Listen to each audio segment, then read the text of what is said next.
শুধু দর্শক বন্ধু, আপনারা দেখছেন একে নিউজ বাংলা। আর এই মুহূর্তে উপস্থিত রয়েছে ফুরফুরা দরবারে শরীফ 6, 7, 8 ফুরফুরা শরীফে ইসালের সব।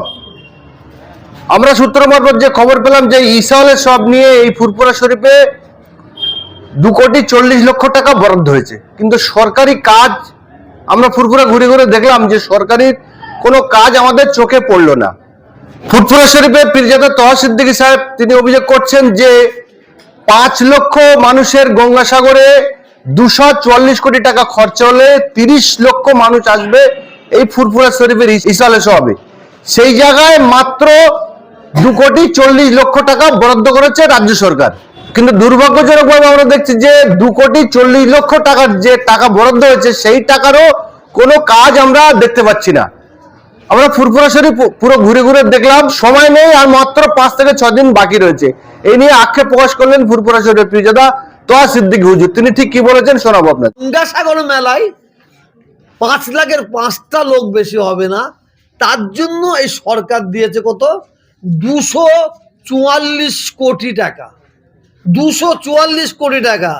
আর 30 লক্ষ ফুরফুরা শরীফ মুসলমানদের 30 সালের জন্য দিয়েছে 2,40,00,000 টাকা। তার এখনো কোনো কাজ হয় না। এটা পরোক্ষভাবে ফুরফুরা শরীফের একটা বদনাম করে বড় চক্রান্ত করছে বলে আমি মনে করি। আর এই ফুরফুরা শরীফ ইসালের সব হবে, একে নিয়ে যে একটা মিটিং হবে। আমি দেখলাম বিডিও অফিসে একজনকে দেখলাম, আমাদের বাড়ির ছেলে শামীম সিদ্দিকী, আর তার সঙ্গে একজন ছিল যে তেহার জেলা আসামি, যাকে তেহার জেল বললে, চিটিংবাজ বললে মানুষের বুঝতে কোনো অসুবিধা হবে না। আর এখানে যারা বয়স্ক পীর, ইসমাইল সিদ্দিকী সাহেব, ইব্রাহিম সিদ্দিকী সাহেব, হোসেন সিদ্দিকী সাহেব, ওমর সিদ্দিকী সাহেব, কুতুবুদ্দিন সিদ্দিকী সাহেব, পীরজাদা জিয়াউদ্দিন সিদ্দিকী, জবিউল্লাহ সিদ্দিকী, সৌবান সিদ্দিকী, কি বলে মানে শেখবাতুল্লাহ সিদ্দিকী ভাই সাহেব, আরো কোয়াফা সিদ্দিকী, হুজাইফা সিদ্দিকী, কাউকে বলেনি। ওই চিটিং বাস থেকে নিয়েছে আর শামীম, ওই দুজনের বিডিও অফিসে মিটিং করেছে। আর ডিএম অফিসে 3-4টে ভাইপো গিয়েছিল, ওদের সঙ্গে শুনলাম নাকি কি খারাপ ব্যবহার করেছে, ওরা সেই থেকে আর যায়নি ওদের সঙ্গে। আপনি তো বললেন নাজিমুদ্দিন সিদ্দিকী পীরজাদা নন, তাহলে কেন ওকে পীরজাদা, ও চিটিংবাজ জাদা, ও চিটিংবাজ জাদা, ও তিহার জেলার আসামি, ও আমাদের কেউ নাই। আমি জুম্মার দিনে আজকেও বলছি, আল্লাহর কসম খেয়ে বলছি, আমার দাদা হুজুরকে না ছেলে ছেলে ছেলে ছেলে কেউ নাই। ও গাড়িতে ওই পীর সাহেব ফুরফুরা শরীফ রেখে ও চিটিংবাজি করে খাবার একটা বড় প্ল্যান করেছে। আমি বারে বার বলছি, ওকে লাভ নাই।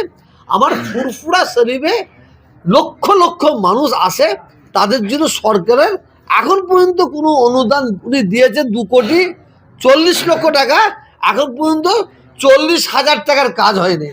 এই সবের মূলের মেন আসামি ওই কালপিট কে? সেনাশিস চক্রবর্তী। সেনাশিস সারা জাঙ্গিপাড়ায় জ্বালিয়ে রেখেছে লবি করে করে। আর এই ফুরফুরা শরীফ সব সময় লবি করার চক্রান্ত করছে। আর যারা ওর পা চাটছে তারা সেনাশিস কিছু পানি দেয়, ওই কিছু পানি তাদের পাঠাবে। এই জন্য যে রমজান মাসে আসবে যারা ভক্তরা, তাদের উদ্দেশ্যে কি আমরা পীরজাদা পীর সাহেবরা আছি, আল্লাহ আমাদের সঙ্গে আছে। ইনশাল্লাহ আমরা আমাদের মুরিদ মুতাকিদিনদের জান প্রাণ দিয়ে খেদমত করবো ইনশাল্লাহ। আপনি দাদা হুজুর কেবলার নামে মুসাফের খানা করা হয়েছে। আর সেই মুসাফের খানায় রাতের অন্ধকারে মহিলারা যাতায়াত করে, সেই মুসাফের খানায় কি বলে মদের আড্ডা বসে, সেই মুসাফের খানা ব্যায়ামের অফিস তৈরি করা হয়। হ্যাঁ, এইটা বললে অপরাধ। ওখানে মানে রাতের অন্ধকারে কেন, ওখানে বেশ্যাখানা করুক, আমার কোনো অসুবিধা নাই। কিন্তু ওই জায়গায় পীর আবু বকর সিদ্দিকী রহমাতুল্লাহ আলাইহির তার নাম আছে।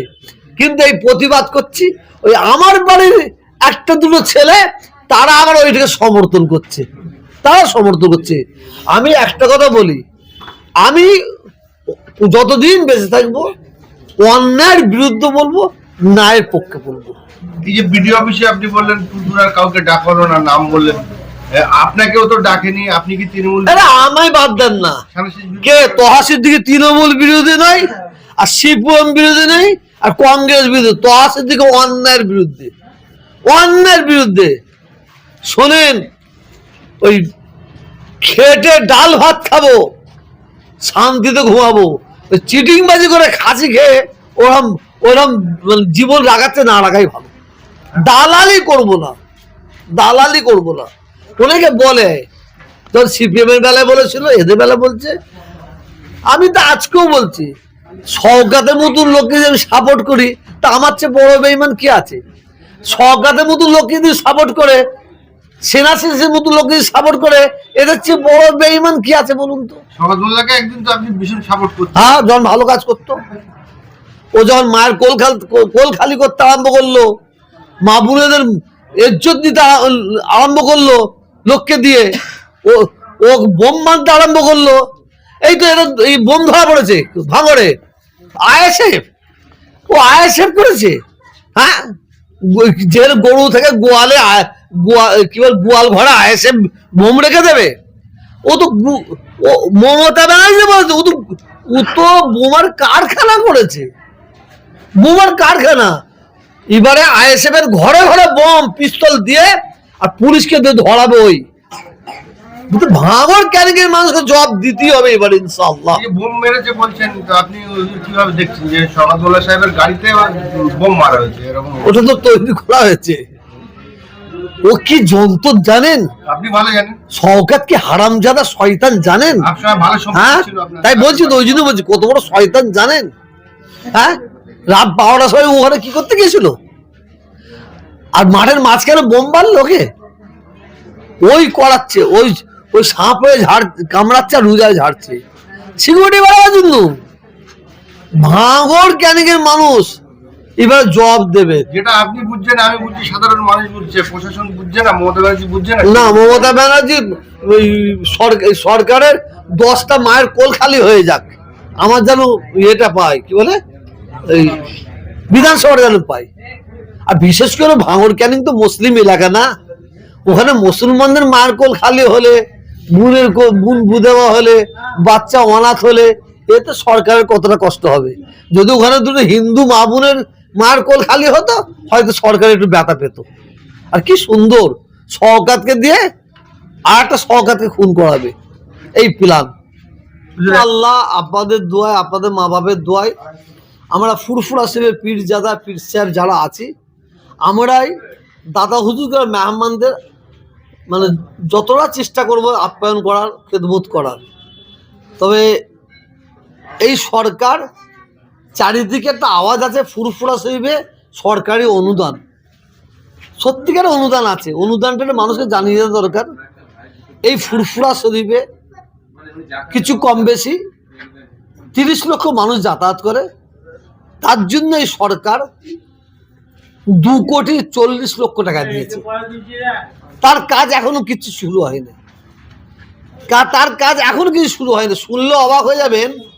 এই এলাকায় যারা কাজ করে, আলো বলেন, মানে লাইটিং এর কাজ বলেন, বাথরুমের কাজ বলেন, আরো অন্য কাজ বলেন, যারা কাজ করে, যেসব ওই কি বলা হয়, যারা কাজ করে, যে ওই ব্যক্তিরা কাজ করতে আসছে না, যারা টেন্ডার পায় তারা কাজ করতে আসছে না।